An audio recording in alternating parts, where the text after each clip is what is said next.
Hi, my name is Mike. I want to sincerely thank you for taking up my 6-week transformation challenge.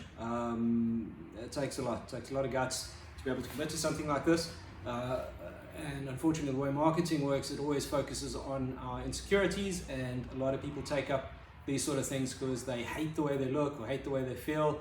And I really want to try and educate people to move away from that and to really love your body, love yourself, and to take care of yourself properly. There shouldn't be things like cheat meal. You shouldn't reward yourself with food.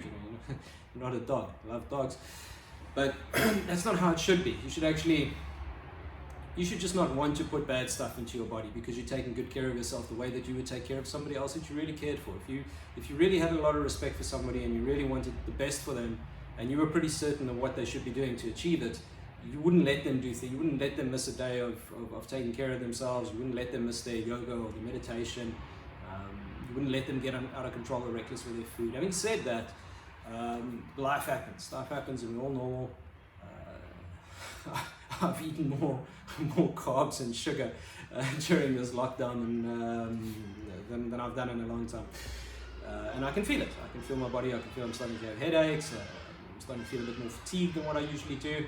So right, let's just start from there. If you get to day 2 or day 3 and you're stiff and you're sore and you feel it's not worth carrying on, just dial it back a little bit. If you miss a day, don't beat yourself up, don't quit and say, oh well, it's not worth it anymore.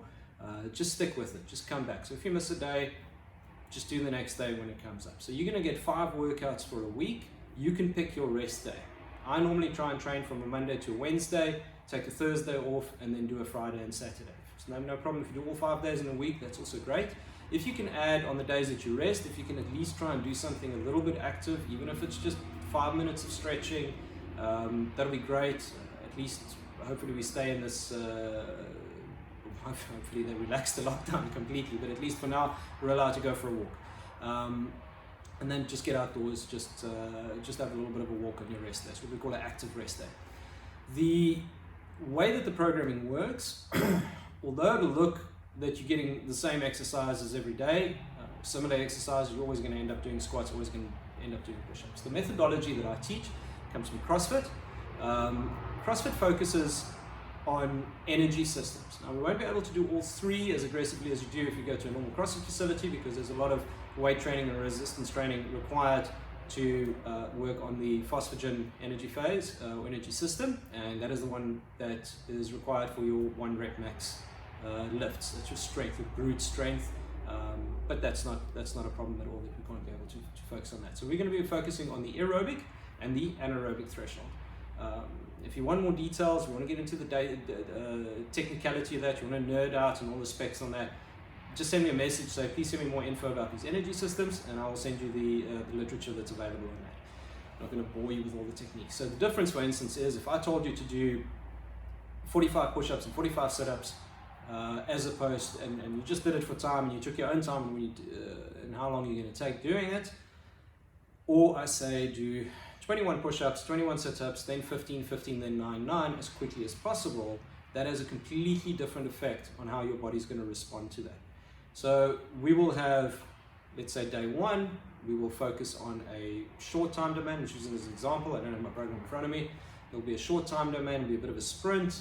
That's your anaerobic threshold, and then on the next day we'll do more of a body conditioning. So we're going to be doing the same exercises again. That's the definition of functional fitness, is that we don't isolate body parts. So you don't do chest on Monday and biceps on Tuesday, and that's more for bodybuilding these days. That used to be the way. It used to be the only way that everybody knows how to train, and most of the trainers out there in the fitness facilities and the gyms and stuff like that still prescribe to that. Not much wrong with that. You can still, it's still effective, but in my opinion, and as far as the CrossFit methodology is concerned, that is more of a show muscles instead of go muscles. So we're getting back to aesthetics. We're getting back to, why are you going to the gym? Well, I'm out of shape, I'm fat, I want bigger arms, I want a bigger chest, I want a bigger butt. That's not what I'm trying to. That's not the philosophy. I want you to be functionally fit, so to be fitter, stronger, and healthier than what you ever were. Your body will resemble that over time. As you get it into your routine, as you start taking care of yourself, as you start doing exercises every day. The aesthetics is a side effect. It's an absolute side effect. You know, if you look at track and field athletes, a sprinter looks a different way because that is the way that they train, and their body starts adapting to that shape. They don't try and sculpt the body and then go sprint. Yeah, it's a functional adaptation of the movements that they put themselves through every single day. So what we're going to do is go very broad. We're going to try and make you average at everything, which is going to make you great overall. As far as nutrition is concerned, there are some nutritional guidelines. I'm not a big fan of very, very strict diets. I will send you the again, the CrossFit methodology, the block system,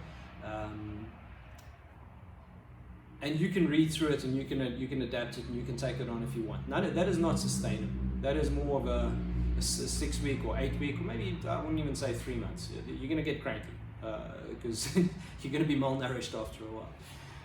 But it's a great way to sort of reset your system, if you will. In terms of the calorie deficit, if you feel that you've got a weight problem, if you feel that you're definitely overweight, that is not ideal. It is a health risk, and the best way to sort that out is with some functional fitness, like we're going to be doing. We'll be teaching you over the next couple of weeks, and to restrict your calorie intake. So on the app, you're going to put in your height, your weight. You can do it yourself. There's so many websites out there and where they work out exactly what your calorie intake should be for that sort of body type, or if you want to reduce weight, then they give you the calorie deficit that you should be in. I wouldn't do more than 200 calorie deficit. Having said that, there's a lot of caveats that go with that. So the easiest way for me, the easiest way for all of us to get tremendous results is just consult your own psyche. And you know that there's things in your house, in your kitchen, that you ought not to be eating. And if you're a little bit uncertain, if you've just made it up because of marketing, then maybe do some more research. There's a couple of examples. Anything that says it's 0 calories, any of the 0 calorie diet food, so to speak, go and take that now and throw it in the bin. Unless, of course, you're diabetic and there's a reason that you have something that's low in sugar, which by default then has to be a low calorie drink. Don't compromise your health there. The problem with the empty calories or the low calories, not all calories are created equal. So a calorie deficit diet or eating plan just means that you're taking in slightly less calories than what you need to maintain the status quo. So as I'm sitting here, I need to eat 3,000 calories for me to stay at 83 kilograms. So if I start working towards 2,800 calories, I will drop in weight. And I have during this lockdown. I've lost maybe 3 or 4 kilograms because I'm just not training as hard as I used to, and I'm eating a little bit less. The focus on just losing kilograms, like I said, unless you know that you're properly overweight, I don't like to obsess about kilograms. There's a lot of us that everybody thinks they want to lose weight, but they're already lean. But let's say you're a 1.7 meter tall lady and you're weighing somewhere between 50 and 60 kilograms. To obsess about, or even 70 kilograms, to obsess about losing grams on the scale is just going to make you depressed. It's not sustainable and it's not healthy. And as you get leaner, as your ratio changes in terms of your lean mass to your body fat, you probably go up in weight a little bit in there. Because as we know, when it comes to muscle density, that is actually a good indication of your health, and it's probably the best barrier that we have to disease and all the other things that come with old age. It's the best defense we can have is to keep our muscle density, or work on maintaining our muscle density as much as we can, and keeping the fat ratio as low as possible. Having said that's another caveat. A lot of the media portrays these people walking around with single-digit body fat figures. That's not sustainable, and it's certainly not healthy. It comes with its own set of health risks. Walking around at 30 or 40% body fat is also very bad for your health. You're trying to find the middle road here that's going to be healthy. There isn't a magic number. Another thing on that, if you are, for the ladies, if you should obviously somewhere during the 6 weeks, maybe go into your menstrual cycle. When that happens, don't starve yourself. Don't cut down on your calories during that time. And also don't try and maintain the same intensity as what you did with the training. Be kind to your body. Your body is using all of its reserves to deal with other functions that are unique to female anatomy, biology, and to starve yourself during that time is ridiculous. It's not, again, it's not sustainable, it's not healthy, and it's not going to help you get through 6 weeks of reasonably intense training. The other caveat there is going back to, I'm jumping topics here, forgive me. The other caveat there is with the empty calories, where I lost my track. Diets, so things that you want to go and banish from the cupboard. Your refined sugars. If you've got a jar of sugar there and you find yourself putting sugar into food when you prepare it, try not to do that. Try cut down on that. Try and go and donate that to someone else rather than give it away. All the low fat, 0 calorie stuff, diet stuff, rice cakes. What else can I think of? Flavored drinks that claim that they've got 0 calories. Get rid of that. If you're drinking any soft drinks whatsoever, no calorie or the full Monty, standard Coca-Cola or Pepsi, if you can just cut that out during these 6 weeks, if you can just stop doing that, then you don't need to look at any of the other dietary advice. Let's say you're drinking 2 or 3 sodas a day. If you can just stop doing that, the change would be absolutely phenomenal. Then that's it. That's all you need to cut out. In terms of our eating, if you really find it if you really battle to hit your calorie deficit, try and change when you consume the majority of your calories. The old school scientific way, which is actually still very applicable, is you must breakfast like a king, eat like a lunch like a businessman, and then dine like a pauper. And that makes a lot of sense, unless of course you work night shift. Let's change that around as well. So if you can, let's say again you're aiming at 2,000 calories a day, but you need to cut 2,000 calories a day, but you're trying to aim at 1.8, you're just not hitting that number. Just change when you're consuming those calories. So try and go a little bit bigger on your breakfast. Still have a reasonable lunch if you have a lunch, or just a snack, and then hold back a little bit with the late night eating. Again, a lot of this is easier said than done, but you'll find making small, maintainable changes like that is a lot healthier in the long run and a lot easier to maintain than emptying out your whole kitchen, throwing everything in the skip, and now trying to move to something brand new. That's just not ideal. And that's it. So you will receive your email from True Coach. That's the app that we do it in. Put in your metrics there as accurately as you can. Ideally, take a selfie so that we can measure it. We can have a look at a selfie under a similar profile at the end of the 6 weeks to see if we've made any changes if you want to. But what I would like to see there is just height, weight, age. Whatever other notes you want to put down there. If you've got equipment, you can send me a note on what equipment you've got that you like to use. Again, we do functional fitness, so we're not going to be doing isolation exercises. So if you've got like a multi-station gym in your basement there that you haven't used, it's unlikely that I'm going to tell you to go there and just do a couple of leg extensions or lat pull downs or something like that. It's most unlikely that I'll program that into your regime. And that's it. So try to hang in there for the 6 weeks. So just take this away.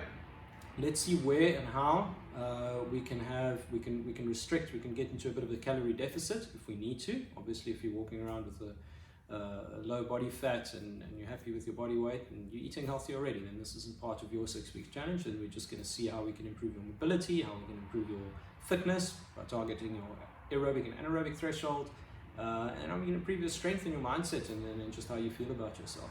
If you feel that you owe yourself a little bit more work to get yourself to the level that you feel that you need to be, combining a calorie deficit diet with functional fitness is definitely going to accelerate the results, and the majority of that should be sustainable for the rest of your life. Thanks again, and one last thing, feel free to contact me anytime. I might not be able to answer your questions immediately. Just like you, we've got other obligations, kids. I try and get away from my phone as much as I'm on my phone.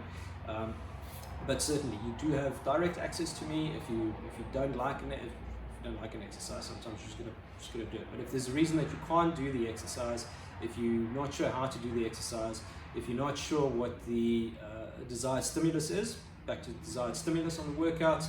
So going back to my example of if I just tell you to do 100 reps of something in your own time, as opposed to giving you a specific time domain and a specific rest structure, that is actually the secret sauce. That is what makes functional fitness work, and that's what that's where other derivatives come from. That other acronyms are used, like high intensity interval training, Tabata.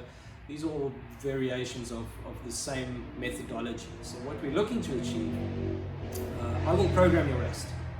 So I'll tell you that you're doing 10 push-ups and you mustn't rest any longer than 30 seconds or a minute or whatever it is between the sets. If there isn't rest programmed in the actual workout, then it means there is no rest. Then it means you need to try and move through these movements as quickly as possible. So you don't do your 21 push-ups and then go for a drink of water or go send a message and then come back and do your 21 sit-ups and then do it like that.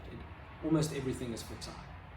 And that really there is the secret. How much you can improve your intensity in that specific time domain. Right, good luck and thank you very much for signing up. I hope to see you stick it out for the full 6 weeks.